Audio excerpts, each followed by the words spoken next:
El 28 de novembre de 2010 veiem Xus Vidorreta per primera vegada al parquet del centre de tecnificació.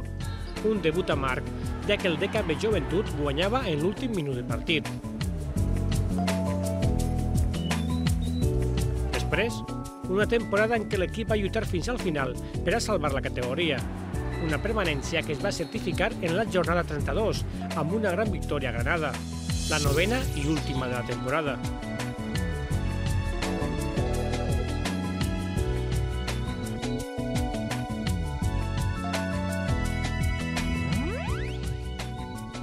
Pel camí quedaren noms com ara els de Martin Rancic, Kenny Hasbrook, Popovic o Iñaki de Miguel. Tots ells arribaren de la seva mà i deixaven clar el perfil del tècnic basc.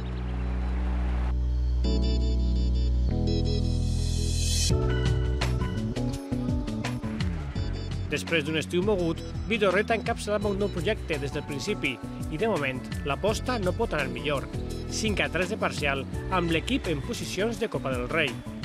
Una situació privilegiada que vol ampliar este cap de setmana a Sant Sebastià.